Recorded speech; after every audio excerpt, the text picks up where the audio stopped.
আকাশবাণী খবর পড়ছি সুস্মিতা সেন। বিশেষ বিশেষ খবর হলো, প্রধানমন্ত্রী নরেন্দ্র মোদী বলেছেন রোজগার মেলা যুব সমাজের ক্ষমতায়ন এবং বিকশিত ভারত গড়ায় সরকারের সংকল্পের প্রতিফলন। নির্বাচন কমিশন জানিয়েছে বিহারে ভোটারদের ৮০% বেশি ইতোমধ্যেই এনুমারেশন ফর্ম জমা দিয়েছেন। আগামী ২৫ জুলাই নির্ধারিত সময়ের মধ্যে এই ফর্ম সংগ্রহের কাজ শেষ হবে। এনফোর্সমেন্ট নির্দেশালয় ইডি জমি জমা লেনদেন সংক্রান্ত সংস্থা পিএলসি এর দুর্নীতি মামলায় ৭৬২ কোটি ৪৭ লক্ষ টাকা মূল্যের স্থাবর সম্পত্তি বাজেয়াপ্ত করেছে। বিদেশমন্ত্রী এস জয়শঙ্কর আজ সিঙ্গাপুর ও চীন সফরে রওনা হবেন। উইম্বলডন ওপেন টেনিসে পুরুষদের সিঙ্গলসের ফাইনালে আজ ইতালির ইয়ানিক সিনার স্পেনের কার্লোস আলকারাজের মুখোমুখি হবেন। লর্ডসে অ্যান্ডারসন তেন্ডুলকার ট্রফির চতুর্থ দিনে ইংল্যান্ড ভারতের চেয়ে ২ রানে এগিয়ে থেকে আজ খেলতে নামবে। আসছি বিস্তারিত খবরে।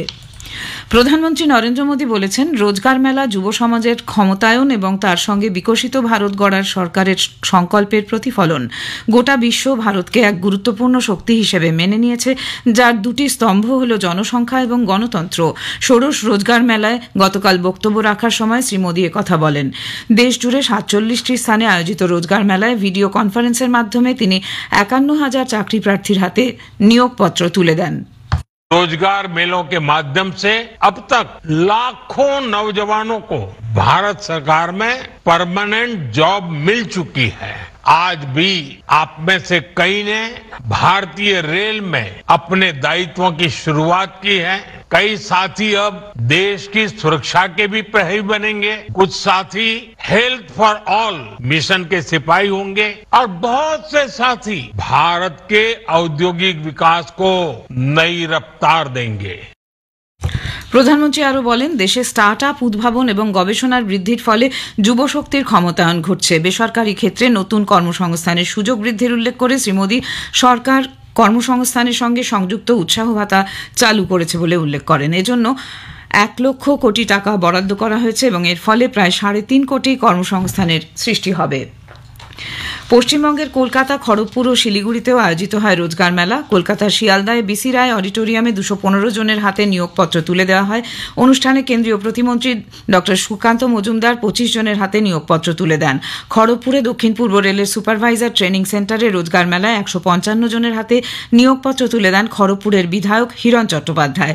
শিলিগুড়ির কাশ্মীর কলোনির রেল অডিটোরিয়ামে কেন্দ্রীয় সড়ক ও পরিবহন দপ্তরের প্রতিমন্ত্রী অজয় টামটা ৭৯ জনের হাতে চাকরির নিয়োগপত্র তুলে দেন। অনুষ্ঠানে উপস্থিত ছিলেন সাংসদ জয়ন্ত রায়, বিধায়ক শঙ্কর ঘোষ প্রমুখ। ষোড়শ রোজগার মেলায় ভাষণ দিতে গিয়ে কর্মীবর্গ ও প্রশিক্ষণ দপ্তরের প্রতিমন্ত্রী জিতেন্দ্র সিং বলেছেন, এই মেলায় ৪০,০০০-এর বেশি নতুন নিয়োগপ্রাপ্ত রেল মন্ত্রকের কাজে যোগ দেবে। তিনি বলেন, নিয়োগপ্রাপ্ত প্রত্যেকে কর্মযোগী পোর্টাল ব্যবহার করতে পারবে, যার উদ্দেশ্য নিবিড় প্রশিক্ষণ এবং উন্নয়ন পরিকল্পনায় তাদের দক্ষতা বৃদ্ধি। মন্ত্রী আরও বলেন যে ৮ লক্ষের বেশি মানুষ কর্মযোগী পোর্টালে নাম নথিভুক্ত করেছেন, তার ফলে তাদের দক্ষতা এবং সরকারি কাজের কার্যকারিতা বেড়েছে। বিভিন্ন রাজ্যে কেন্দ্রীয় সরকারি উদ্যোগে অনুপ্রাণিত হয়ে স্থানীয় স্তরে এ ধরনের রোজগার মেলা আয়োজিত হচ্ছে। বর্ষীয়ান বিজেপি নেতা ও প্রধানমন্ত্রী নরেন্দ্র মোদী দলীয় কর্মসূচিতে অংশ নিতে ১৮ জুলাই শুক্রবার পশ্চিমবঙ্গে আসছেন। কলকাতায় এক সাংবাদিক বৈঠকে গতকাল বিজেপির রাজ্য সভাপতি শ্রমিক ভট্টাচার্য জানিয়েছেন, বিহারের মতিহারি থেকে দুপুরে প্রধানমন্ত্রী অন্ডাল বিমানবন্দরে এসে পৌঁছবেন। সেখান থেকে দুর্গাপুরের নেহেরু স্টেডিয়ামে গিয়ে জনসভায় অংশ নেবেন। কেন্দ্রীয় স্বরাষ্ট্রমন্ত্রী অমিত শাহ বলেছেন, প্রধানমন্ত্রী নরেন্দ্র মোদীর বিকশিত ভারতের স্বপ্ন সফল করে তুলতে দেশের দক্ষিণাঞ্চলীয় রাজ্যগুলির উন্নয়ন প্রয়োজন। তিনি বলেন, বিকশিত কেরালাও বিকশিত ভারতেরই অঙ্গ। তিরুবনন্তপুরমে গতকাল এক দলীয় সভায় শ্রী শাহ দুর্নীতিমুক্ত প্রশাসন, সবার জন্য সরকারি পরিষেবা সুবিধা নিশ্চিত করা দরকার বলে মন্তব্য করেন। কেন্দ্রীয় স্বরাষ্ট্রমন্ত্রী অমিত শাহ এই অনুষ্ঠানে সিপিআইএম এর নেতৃত্বাধীন এলডিএফ এবং কংগ্রেস নেতৃত্বাধীন ইউডিএফ উভয় জোটকে কটাক্ষ করে বলেছেন যে ২০২৬ সালের বিধানসভা নির্বাচনের পরে বিজেপি রাজ্যে সরকার গঠন করবে। তিনি বলেন, বিজেপি শুধুমাত্র আসন জয়ের জন্য নয়, একটি উন্নত কেরালার দৃষ্টিভঙ্গি বাস্তবায়নের জন্য প্রতিশ্রুতিবদ্ধ।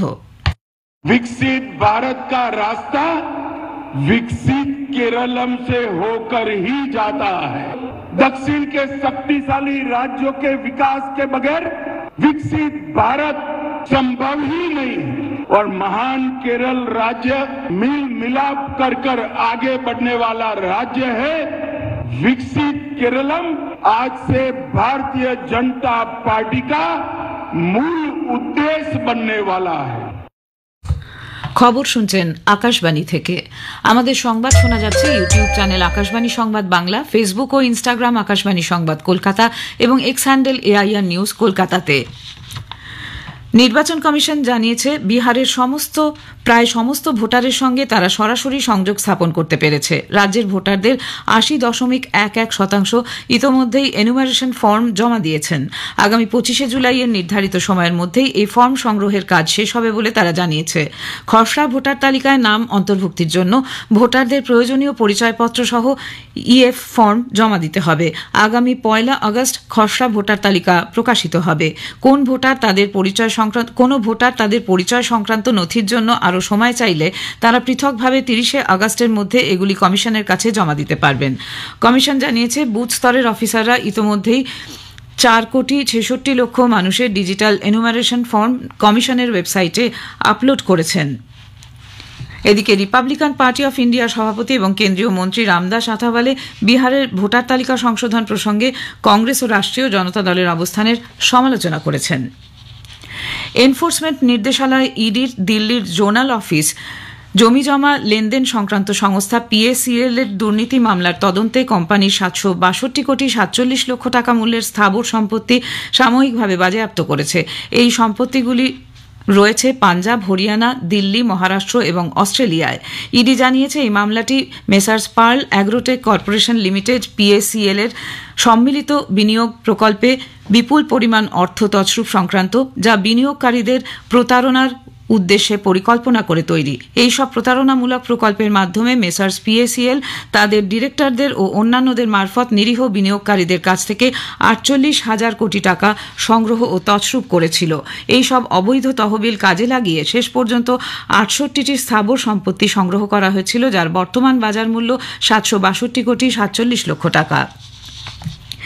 নতুন দিল্লির All India Institute of Ayurveda Sushruta Jayanti উদযাপনের অংশ হিসেবে আজ থেকে 3 দিনের জাতীয় সেমিনার শ্যালকোন 2025 আয়োজন করছে। উল্লেখ্য, প্রতি বছর শল্য চিকিৎসার জনক আচার্য সুশ্রুতকে স্মরণ করে 15ই জুলাই সুশ্রুত জয়ন্তী পালিত হয়। সেমিনারে সাধারণ শল্য চিকিৎসা, অ্যানোরেক্টাল শল্য চিকিৎসা এবং ইউরোসার্জিক্যাল কেস সহ সরাসরি শল্য চিকিৎসার প্রদর্শনী প্রদর্শিত হবে। বিশ্ব স্বাস্থ্য সংস্থা ভারতের চিরাচরিত আয়ুষ ঔষধি ব্যবস্থার সঙ্গে কৃত্রিম মেধা প্রযুক্তি যুক্ত করার উদ্যোগকে স্বীকৃতি জানিয়েছে। নতুন দিল্লিতে গতকাল আয়ুষ মন্ত্রক সূত্রে খবর জানানো হয়। মন্ত্রক বলেছে, হু এর এই স্বীকৃতি ভারতের প্রাচীন চিকিৎসা পরিষেবা ব্যবস্থার পক্ষে এক মাইল ফলক হিসেবে চিহ্নিত হবে।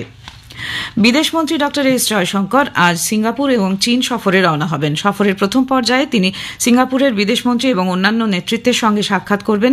সফরের দ্বিতীয় পর্যায়ে শ্রী জয়শঙ্কর চীনের তিয়ানজিনে সাংহাই সহযোগিতা সংগঠন SCOর বিদেশমন্ত্রীদের বৈঠকে অংশ নেবেন। এর ফাঁকে একাধিক দ্বিপাক্ষিক বৈঠকেও যোগ দেবেন তিনি। মার্কিন প্রেসিডেন্ট ডোনাল্ড ট্রাম্প আগামী 1 আগস্ট থেকে ইউরোপীয় ইউনিয়ন ও মেক্সিকো থেকে আমদানিকৃত পণ্যের উপর 30% শুল্ক ধার্য করেছেন। মার্কিন প্রশাসনের ট্রুথ সোশ্যাল ওয়েবসাইটে কয়েকটি পৃথক চিঠিতে এই নতুন শুল্ক ধার্য করার কথা জানানো হয়েছে। উইম্বলডন ওপেন টেনিসে বিশ্বের 1 নম্বর পোল্যান্ডের ইগা সুয়াতেক মহিলাদের সিঙ্গলসের খেতাব জয় করেছেন। ফাইনালে তিনি মার্কিন যুক্তরাষ্ট্রের অ্যামান্ডা আনিসিমোভাকে গতকাল 6-0, 6-0 হারিয়ে দেন। পুরুষদের সিঙ্গলসের ফাইনালে আজ ইতালির জানিক সিনার গতবারের চ্যাম্পিয়ন স্পেনের কার্লোস আলকারাজের বিরুদ্ধে খেলবেন। লর্ডসে অ্যান্ডারসন তেন্ডুলকার ট্রফির তৃতীয় ক্রিকেট টেস্টের তৃতীয় দিনের শেষে ইংল্যান্ড ভারতের বিরুদ্ধে 2 রানে এগিয়ে রয়েছে। গতকাল তৃতীয় দিনে চা পানের বিরতির পর ভারতের প্রথম ইনিংস 387 রানে শেষ হয়। ইংল্যান্ড দ্বিতীয় ইনিংসে ব্যাট করতে নেমে দিনের শেষে বিনা উইকেটে 2 রান করেছে। উল্লেখ্য, ইংল্যান্ড প্রথম ইনিংসে 387 রানই করেছিল। ভারতের মহিলা তীরন্দাজ জ্যোতি সুরেখা ভেনম তীরন্দাজি বিশ্বকাপে রূপো জিতেছেন। স্পেনের মাদ্রিদে বিশ্বকাপের চতুর্থ পর্বে ভারতের জ্যোতি সুরেখা ভেনম মহিলাদের ব্যক্তিগত কম্পাউন্ড বিভাগের ফাইনালে গ্রেট ব্রিটেনের এলা গিবসনের বিরুদ্ধে 147-148 স্কোরে পরাজিত হয়ে রূপো পান। ফাইনালে মাত্র 1 পয়েন্টের জন্য তিনি সোনা হাতছাড়া করেন। শেষ করার আগে খবরের বিশেষ কিছু অংশ আরেকবার। প্রধানমন্ত্রী নরেন্দ্র মোদী বলেছেন, রোজগার মেলা যুব সমাজের ক্ষমতায়ন এবং বিকশিত ভারত গড়ায় সরকারের সংকল্পের প্রতিফলন। নির্বাচন কমিশন জানিয়েছে, বিহারে ভোটারদের 80% বেশি ইতোমধ্যেই এনুমারেশন ফর্ম জমা দিয়েছেন। এনফোর্সমেন্ট নির্দেশালয় ইডি জমি জমা লেনদেন সংক্রান্ত সংস্থা PACL এর দুর্নীতি মামলায় 762.47 কোটি টাকার মূল্যের স্থাবর সম্পত্তি বাজেয়াপ্ত করেছে। খবর এখনকার মতো এ পর্যন্ত। এর পরের খবর শুনবেন 7:25